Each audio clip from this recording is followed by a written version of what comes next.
Mateus capítulo 6, a partir do verso 1, diz assim: guardai-vos de fazer a vossa esmola diante dos homens, para serem vistos por ele. Aliás, não tereis recompensa junto ao vosso Pai que está no céu. Quando, pois, der esmola, não faça tocar trombeta diante de ti, como fazem os hipócritas nas sinagogas e nas ruas, para serem glorificados pelos homens. Em verdade vos digo que já receberam o seu galardão. Mas quando tu deres esmola, não saiba a tua mão esquerda o que faz a tua mão direita, para que a tua esmola seja dada ocultamente, e teu Pai que vê em secreto te recompensará publicamente.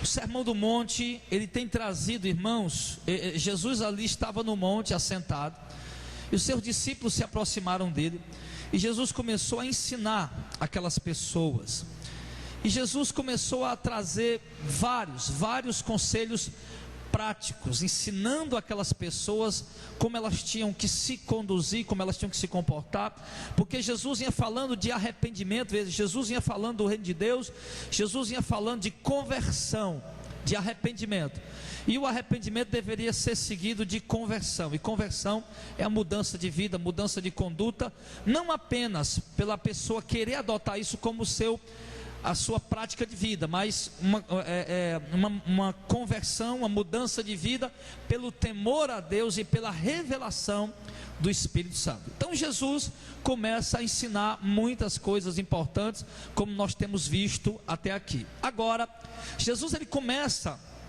a tocar um pouco na vida religiosa das pessoas. Primeiro Jesus falou da vida moral, e claro, ainda vai falar algumas coisas sobre a vida moral, mas agora nesse momento Jesus vem falar um pouco sobre a vida religiosa das pessoas, e no contexto da vida religiosa das pessoas, Jesus começa a ensinar-nos qual a forma correta de dar esmolas, porque nós sabemos, irmãos, que todo religioso ele gosta de fazer caridade, todo religioso ele gosta de dar esmolas. Inclusive nós sabemos muito bem que a igreja, a denominação de maior trabalho filantrópico, que mais realiza obra solidária, é a Igreja Católica Apostólica Romana.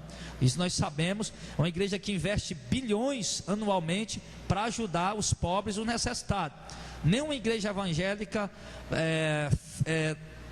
ajuda os necessitados como a Igreja Católica ajuda. Agora, se ajudar necessitado trouxesse salvação, então a Igreja Católica seria a única igreja realmente estava disparado na salvação das suas almas. Mas nós sabemos que o simples fato de realizar obras filantrópicas, obras sociais, obras de caridade, isso não traz a salvação para o homem. E a palavra de Deus ensina que nós fomos criados para boas obras. Ou seja, o que é isso? Nós que somos o povo de Deus escolhido, nós não praticamos boas obras ou esmolas ou obra filantrópica, obra de caridade para ser salvo.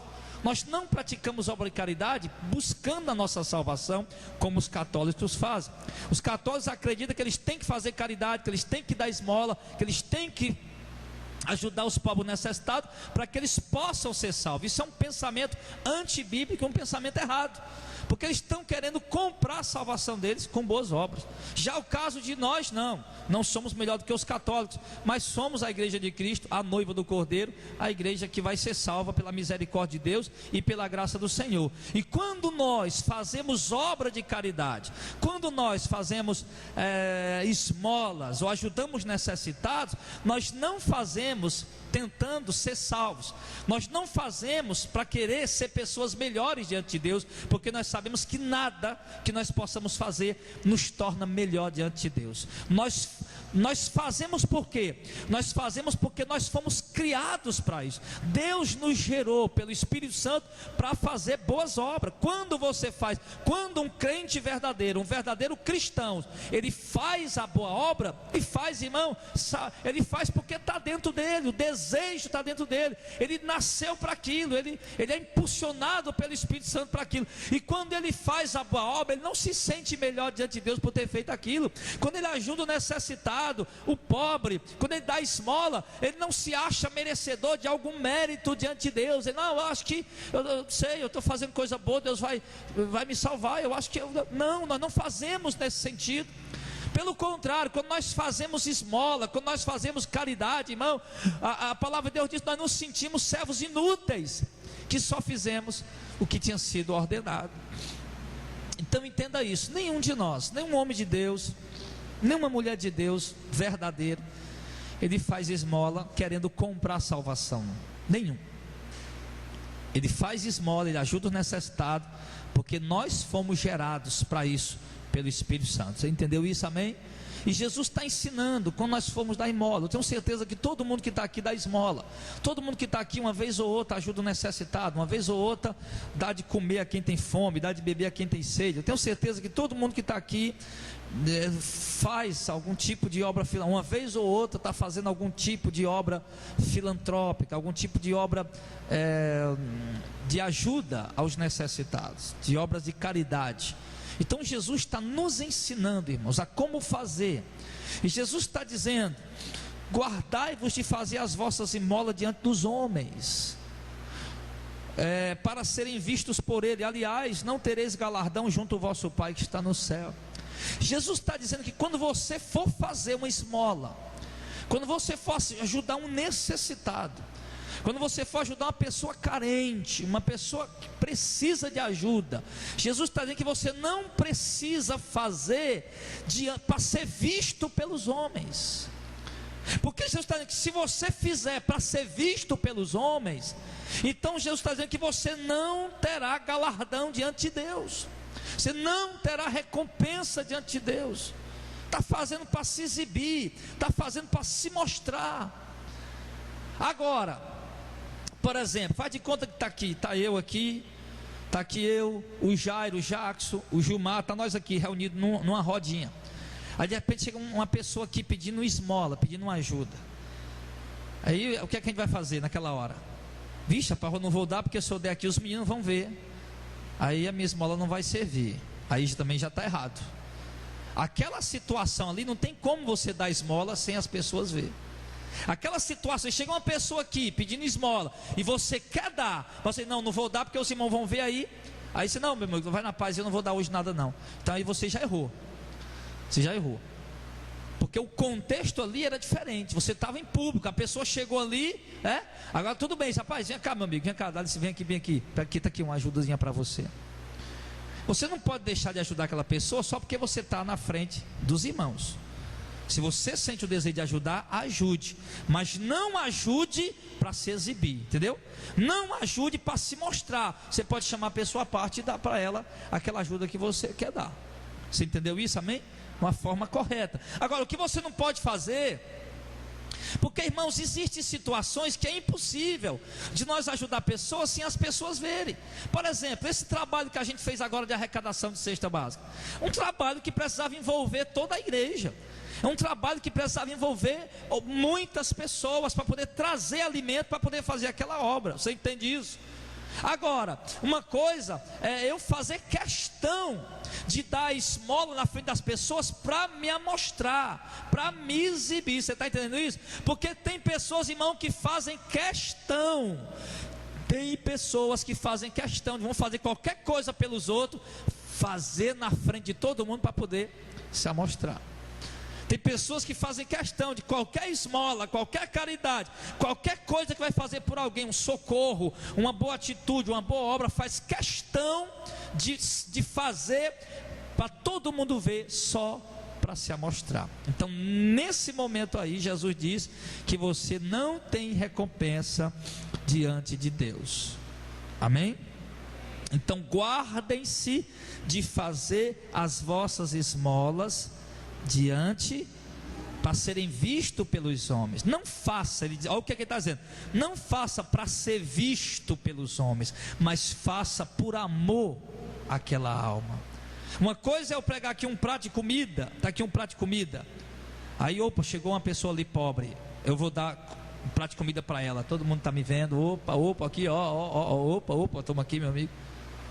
Uma coisa é isso, estou fazendo para ser visto pelos homens. Outra coisa é eu sair mesmo na frente das pessoas, mas sair ali, né? Se está preocupado com ninguém me ver, sair ali, rapaz, está aqui, olha, uma comidinha para você, um alimento para você, e voltar para minha casa, e Deus olhar dentro do meu coração e ver que eu fiz aquilo ali por amor àquela alma, por compaixão àquela vida, e não para se amostrar. Amém? Porque é claro, irmão, que os homens talvez vão julgar. Talvez você está fazendo de coração e alguém está dizendo, vixe, ele está vindo para se amostrar. Então as pessoas com certeza vão julgar, mas o julgamento certo ele vem de quem? De Deus. Então Deus é quem vai julgar, porque Deus vai julgar o segredo do teu coração. Se você fez para se amostrar, Deus está sabendo. Se você fez por amor de ajudar, então Deus também está sabendo. Embora os homens julguem você assim ou assado, mas o importante é o que Deus olhou para o teu coração e viu a tua motivação. Qual foi a motivação que levou você a ajudar aquela pessoa? Foi a motivação do amor, realmente, da compaixão por aquela vida? Ou a motivação foi se exibir e se amostrar? Amém?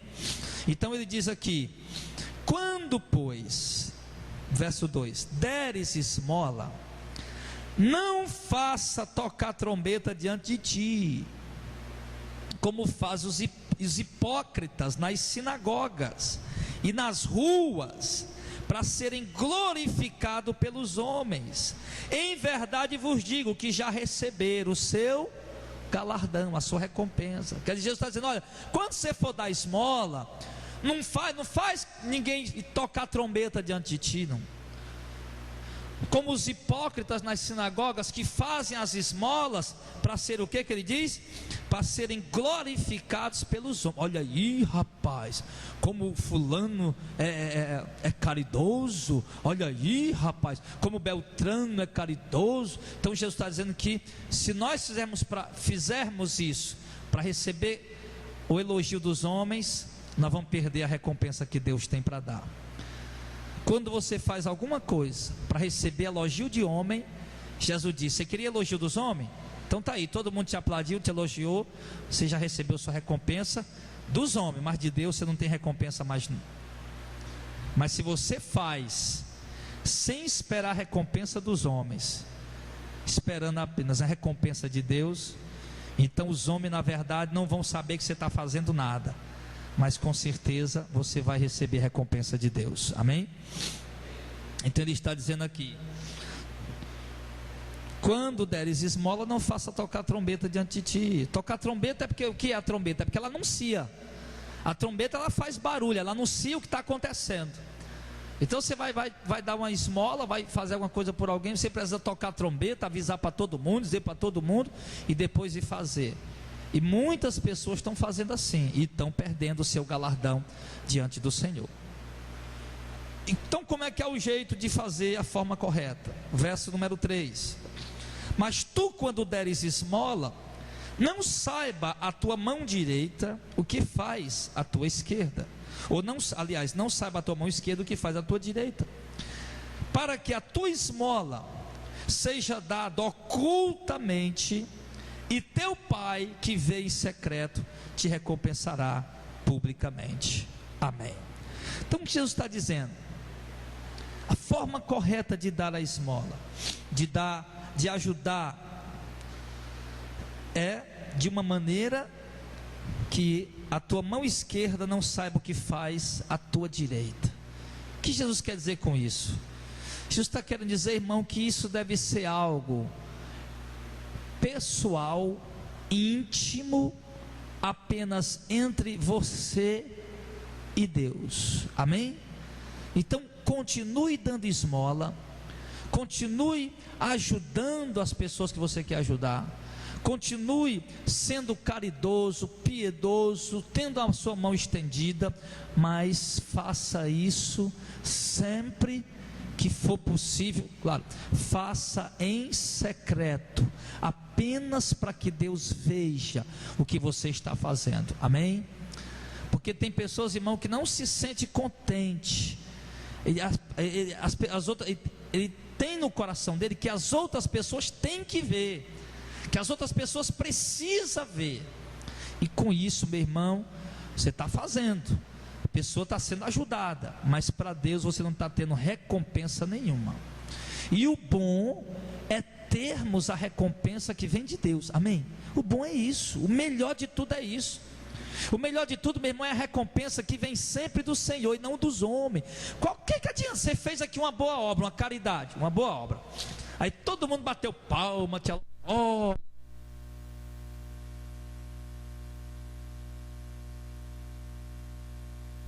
Aí todo mundo bateu palma, é lógico, lembrar, né, da segunda senhora for comprar umas pilhas, tá bom? Vai comprar 4 pilhas, viu? Porque as de hoje aqui rapifaram. Então, irmãos, quando tem gente que tem que fazer para receber elogio. E qual é a vantagem que tem? Você fez aí, todo mundo te aplaudiu, te elogiou, você voltou para casa. Opa, rapaz, hoje todo mundo. O que é que você ganhou com isso? Apenas o teu ego que inchou, apenas o teu ego que ficou inflado. E você se sentiu ali todo inchado, porque todo mundo viu, te elogiou, te aplaudiu. Então você ganhou aquela recompensa. O que é que você ganhou? Aplauso, elogio? Isso vai servir de quê para você? Você vai guardar onde isso? Isso não vai servir de nada para você. Agora, se você faz para Deus apenas ver, aí sim Ele diz que você vai ser recompensado por Ele. E a recompensa de Deus é diferente da recompensa dos homens. Amém, pessoal? A recompensa de Deus é diferente da recompensa dos homens. A igreja primitiva, no tempo dos apóstolos,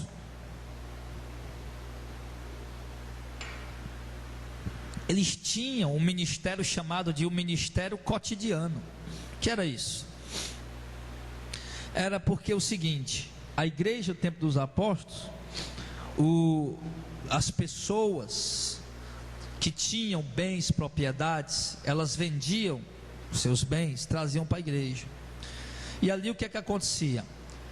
Eles repartiam com as pessoas, com os irmãos da igreja, de acordo com a necessidade de cada um. Então tinha um ministério cotidiano. Todo dia eles davam comida aos irmãos pobres. Todo dia eles davam comida aos irmãos pobres. E para fazer esse trabalho foi aonde eles instituíram o diaconato, que a palavra diácono quer dizer o servo, né? O servo, aquele que serve. Então eles escolheram ali, queriam chamar os apóstolos para fazer aquele trabalho. Olha, as viúvas gregas estão sendo esquecidas aí no pão, no repartir do pão cotidiano, no ministério cotidiano. Então os apóstolos têm que arrumar isso aí, organizar. E o apóstolo disse: não, nós não podemos deixar o ministério da palavra para nos entregar a esse ministério. Vamos escolher aqui entre nós 7 homens, cheios do Espírito Santo, de boa reputação, homens idôneos, íntegros, homens de Deus, para colocar sobre esse importante negócio. Ali fizeram uma oração, e naquela oração escolheram os 7 diáconos, que entre eles 2 se destacaram, como nós sabemos, que foi Filipe e Estevão. Esse Estevão foi apedrejado logo algum tempo depois. E Filipe, na perseguição que veio em Israel, em Jerusalém, contra a igreja, Filipe saiu para as regiões de Samaria, pregou o evangelho, ganhou muitas almas para Jesus, e Deus usou ele para fazer uma obra tremenda. Então esses 7 diáconos, Deus levantou ali dentro da igreja, e aqueles homens todo dia estavam ali, era o trabalho deles, era servir os irmãos pobres no ministério cotidiano. Então a igreja tinha esse trabalho, a igreja tinha essa obra filantrópica de assistir os irmãos todo dia na sua necessidade. Todo dia tinha merenda, almoço e janta para os irmãos pobres ali da igreja. E eles não faziam isso para se amostrar, e não tinha como fazer isso escondido. Era um trabalho que tinha que ser feito, que precisava ser feito, e tinha que ser feito, claro, em público. Não tinha como se esconder para fazer aquilo. Agora, eles não faziam para se amostrar, faziam realmente pelo amor àquelas almas, àqueles irmãos necessitados que precisavam de alimento. Você entendeu isso? Amém? Então, é assim que nós temos que fazer, é assim que nós temos que ser, dessa maneira. Eu até imagino Jesus pregando isso aqui, porque Jesus, irmão, ele era o Filho de Deus, lógico, é o Filho de Deus, e era um homem muito observador. Jesus estava sempre atento ao que estava acontecendo em volta dele. Inclusive, algumas vezes, Jesus estava reunido com pessoas, e ele estava tão atento ao que estava acontecendo em volta dele ali naquela hora, que Jesus sondava até o pensamento deles. Quando aquela mulher prostituta chegou aos pés de Jesus, lavando os pés de Jesus ali com aquela especiaria, e aqueles homens ali pensando no coração de rapaz, se esse homem fosse um profeta, ele saberia quem é essa mulher, e Jesus já sabia o que eles estavam pensando. Então Jesus estava sempre atento, cada movimento estava acontecendo em volta deles, e Jesus, ele sabia os que fazia de coração e os que não faziam de coração. E Jesus estava cansado de ver ali, meu irmão, tanto é que ele chama de hipócritas, né? Estava cansado de ver aquela hipocrisia de religiosos fazendo obras de caridade para as pessoas. Mas Jesus olhava para eles e via no coração deles que estavam fazendo mesmo só para se amostrar, só para se exibir mesmo para a sociedade. E quando Jesus vai ensinar, ele vai e ensina corrigindo essa falta das pessoas. Eu me lembro quando Jesus está sentado ali no templo e eles colocam ali o gasofilácio. O gasofilácio, irmão, não era apenas uma caixa, eram várias caixas. Eram algumas caixas de oferta que haviam ali de um lado e do outro ali no templo. E as pessoas entrando e Jesus observando. As pessoas entrando e colocando grandes quantidades. Jesus estava lá, a Bíblia diz que ele estava observando, ele estava olhando e observando a forma, a Bíblia diz isso, a forma como eles colocavam as suas ofertas no gasofilácio. Jesus sentado ali observando. A Bíblia diz que pessoas ricas traziam grandes quantidades, colocavam dentro as suas ofertas. Não era o dízimo, porque o dízimo era o grão, vocês já sabem disso. O dízimo era o grão do trigo, o grão do milho, do feijão, da uva, enfim. O dízimo eles traziam o grão, não era o dinheiro. Ali eram as ofertas que eles estavam trazendo. Aí Jesus estava observando e vendo eles trazendo as ofertas. E no que eles traziam as ofertas, Jesus observava como eles estavam dando e viu que muitos estavam dando grandes quantidades. E de repente chega uma viúva pobre, vocês lembram disso, lembra? Uma viúva pobre, que pega 2 moedinhas, que hoje equivaleria a 67 centavos, certo? E aquela mulher pega 2 pequenas moedas e coloca ali dentro como oferta. E a Bíblia diz que Jesus se levanta e chama os seus 12 discípulos após e diz para ele: olha, aquela viúva pobre deu mais do que os outros, porque os outros estavam dando o que sobrava, e ela deu tudo o que ela tinha, sustento da... Os pregadores hoje aproveitam esse texto para pedir aos irmãos tudo que vocês têm, e não era isso ali, que esse texto não deve ser utilizado para isso. Esse texto, irmão, ele mostra realmente a forma correta de ajudar, em qualquer lugar que você for ajudar, é na igreja, é um pobre necessitado, forma correta de ajudar. Que Jesus viu o que no coração daquela mulher? Jesus viu no coração dela amor, Jesus viu no coração dela desapego, e Jesus viu no coração dela a alegria de fazer alguma coisa por alguém, embora o que ela estava fazendo era muito pouco, porque na verdade, humanamente falando, a ajuda que os ricos estavam dando era muito maior do que a ajuda dela.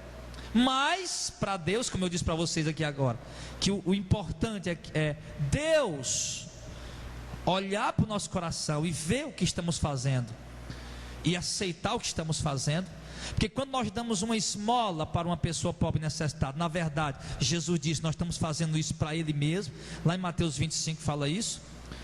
Jesus diz, quando vocês ajudaram um desses pequeninos irmãos, vocês estavam fazendo a mim.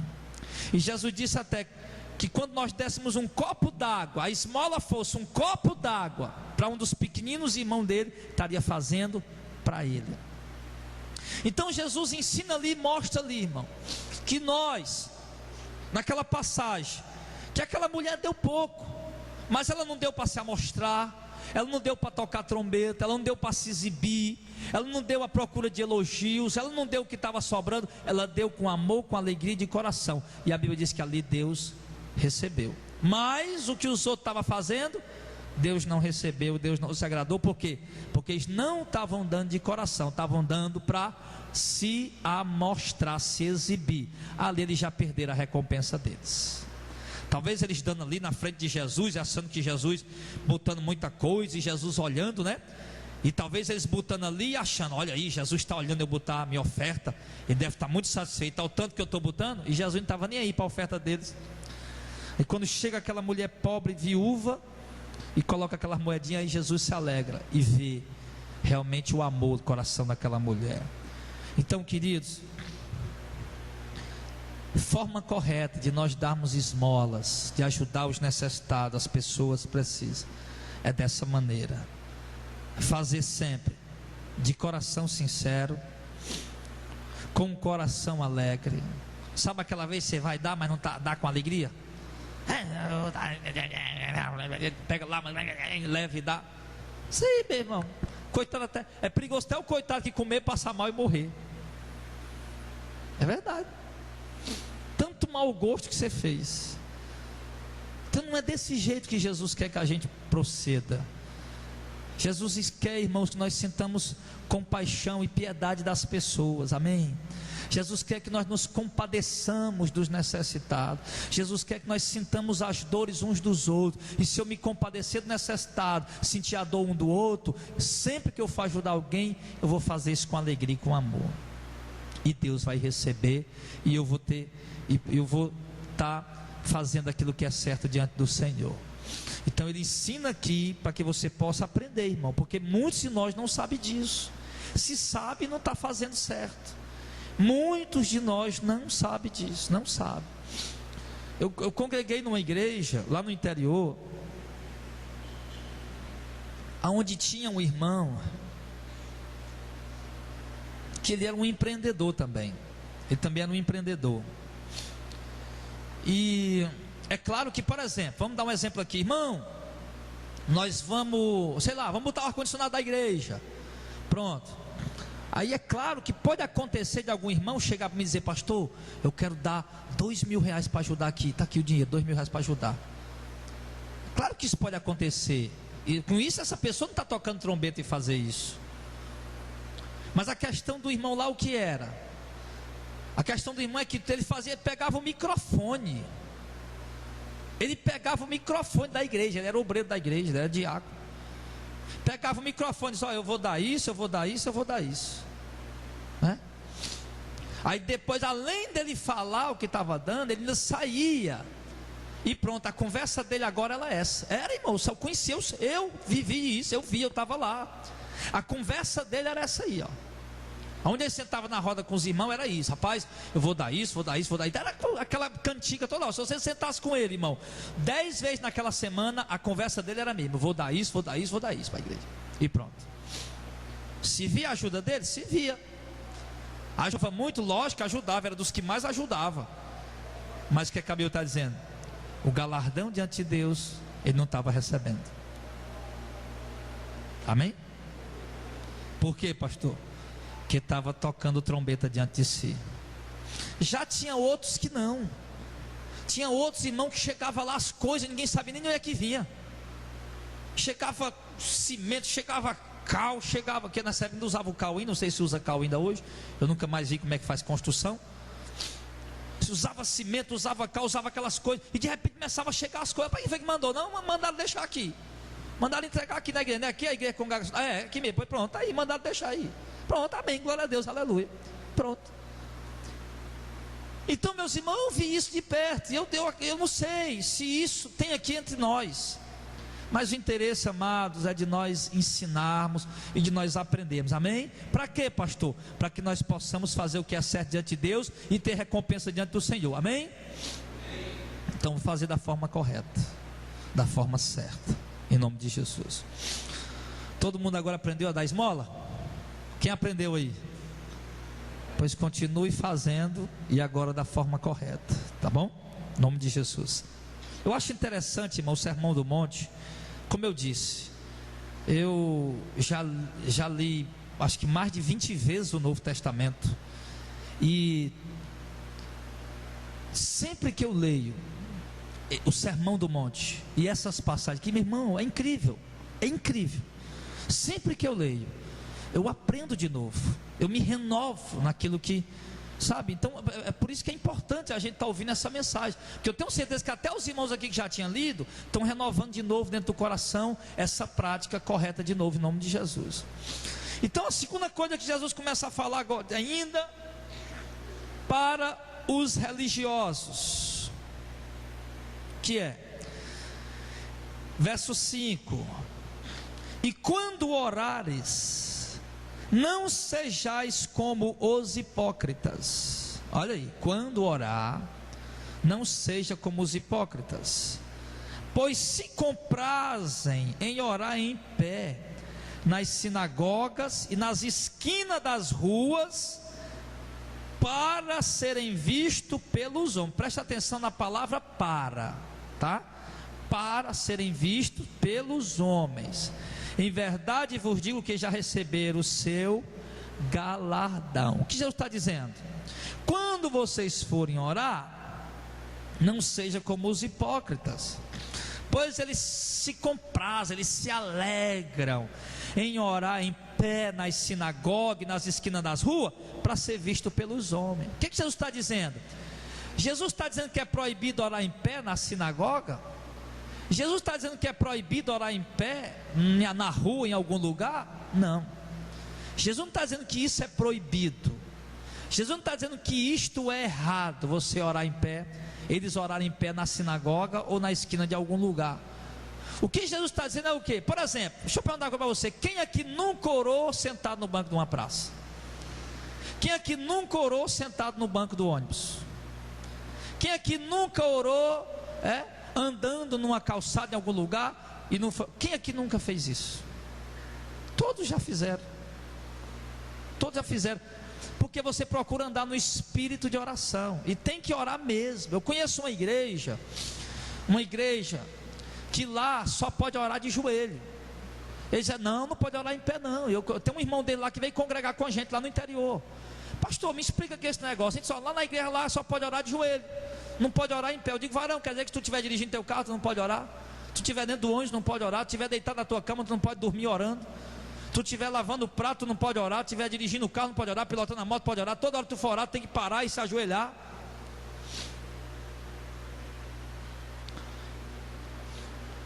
Então assim, a questão não é que Jesus esteja proibindo orar em pé, ou sentado, ou deitado.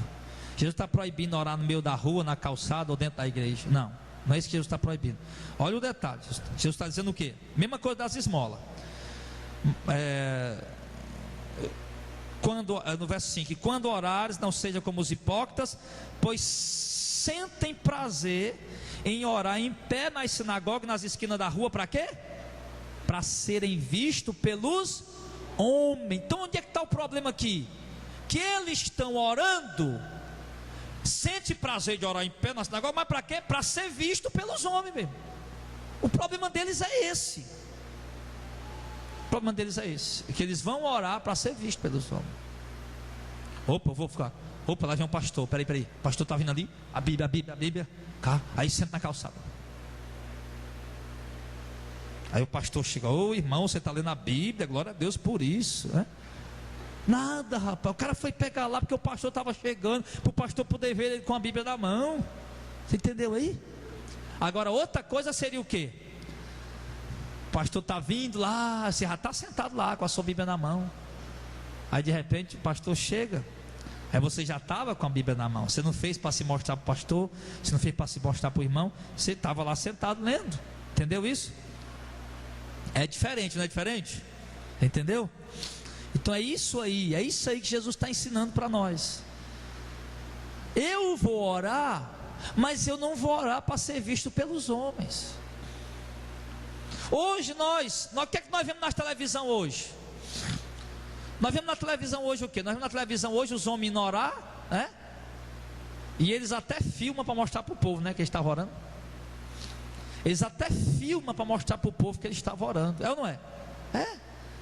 Nós vemos hoje o cabo vão subir um monte, o que é que eles fazem? Até filma subindo no monte para poder mostrar, para tocar a trombeta, para se exibir diante daquelas pessoas. Então nós não devemos fazer isso. Você pode orar sim, irmão, em pé aqui no culto, amém? Você pode orar sentado, amém? Agora, pelo amor de Deus, não faça isso para ser visto ou para se amostrar. Porque esse aqui é o problema. Jesus disse que ele sente prazer de orar em pé, nos templos ou nas esquinas da rua, para ser visto pelos homens, para poder passar ali. Olha, pai, que homem santo, olha, que homem santo está orando ali na praça, olha que homem santo, pai, desde que começou o culto ele não para de orar, está aí orando aí.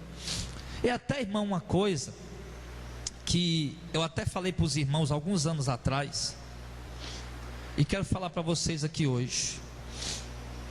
Eu percebo que muitas pessoas que chegam no templo para o culto, se ajoelham para orar. É um costume, já viu isso aí? O pessoal chega, né? Se dobra na cadeira aí para orar, para fazer uma oração. E muitos estão fazendo sem sentido isso. Virou apenas um rito religioso. Por exemplo, olha o exemplo. Nós estamos aqui orando. Nós estamos aqui no círculo de oração, está aqui. Nós todos aqui no círculo de oração orando. Todo mundo orando, aleluia, Deus abençoa, faz isso, faz aquilo. Aí o irmão chega para a oração. Aí primeiro o irmão se ajoelha bem acolá, faz oração para depois vir para cá. Você está entendendo? Para quê? Por que ele faz isso? Você viu o sentido nisso aí? Ele vem para a oração, por si de oração. Nós já estamos aqui orando. Aí vai ter que se ajoelhar lá até para orar, para poder chegar aqui para orar de novo. Se a oração já começou, não precisa. Passe direto por si de oração e vem orar. Mas por que que muitos vão lá para o banco orar? Por quê? Porque fazem isso como apenas uma tradição, como um ritual religioso, e não fazem verdadeiramente de coração para buscar Deus. Então não faz sentido. Não faz sentido. É errado chegar na igreja, dobrar o joelho e orar? De maneira alguma. Isso não é errado. Não, vou chegar, vou dobrar o joelho e vou orar. Não é errado. Mas deixe de fazer isso, meu irmão, como um ritual. Deixe de fazer isso como um simples ato religioso. Deixe de fazer isso só porque todo mundo faz. Não, meu irmão. Faça porque eu cheguei aqui, eu quero agradecer a Deus que eu vim em paz na minha jornada, que eu cheguei ali e tal, e agora eu vou dobrar o joelho e agradecer a Deus, pedir a Deus um culto abençoado, que Deus fale comigo, que Deus se revele para mim, mas não a fazer apenas por ritual. Está entendendo? Porque o que a gente vê, irmão, dentro da igreja hoje está cheio de religiosidade. Eu tenho certeza que muitas pessoas religiosas às vezes chegam aqui e até se escandalizam comigo, porque eu não tenho essa prática. Muitas vezes eu chego, eu boto minha bolsa aqui, vou falar com o irmão, Pai do Senhor para um, Pai do Senhor para outro, vou ligar o computador. Depois, algumas vezes acontece, aí eu dobro o joelho e falo com Deus ali. Mas antigamente não. Antigamente eu era aquele religioso mesmo de carteirinha. Chegava ali, não, porque todo mundo fazia, eu tinha que fazer também. E eu não quero fazer nada por religiosidade, amém, pessoal? Não quero fazer nada porque alguém está fazendo ou por ritual religioso. Ou eu faço espontaneamente de coração. É assim que Deus recebe, amém? Pronto. Então ele está ensinando para nós aqui. Nós fomos orar, não devemos orar para se amostrar, não devemos orar para se exibir, não devemos orar para chamar a atenção de ninguém, mas devemos orar, e se fizermos isso, orar para ser visto pelos homens, nós já recebemos o nosso galardão. Eu me lembro uma vez que eu fui orar no hospital com um crente pentecostal. E nessa época eu também era ainda pentecostal ainda. Aí nós fomos lá visitar o hospital, tinha uns leitos lá, tinha umas 6 pessoas talvez internadas. E nós chegamos lá para orar, e eu já sei que o hospital é um local de silêncio. Aí nós começamos a orar, meu irmão, o irmão abriu a goela no mundo e começou a gritar naquele hospital. Eu digo, Jesus amado, cadê a sabedoria desta criatura, meu Deus do céu? Nós aqui dentro do hospital, outro monte de gente aqui deitado, internado, nós olhamos por uma pessoa aqui, e ele em pé lá, e os gritos mais medonhos do mundo que ecoava lá na diretoria. Que é isso, irmão? Não precisa disso para nós. Não, é porque eu estou cheio do fogo. Aí parece que tem do fogo, tem que estar gritando que nem um louco? Não. Eu podia bem chegar ali perto daquele irmão enfermo. Meu Deus, toma aqui essa vida em tuas mãos, meu Pai, e fazer aquela oração, meu irmão. Você acha que não ia servir, não é essa oração desse jeito? Você ia prestar se eu começasse a gritar dentro do hospital? Aí o que está acontecendo agora? Você vai para o hospital e a maior dificuldade para os crentes entrar. Você não sabe disso aí não, né? Eu já encontrei muita dificuldade para entrar em hospital. Aí, não, vai falar com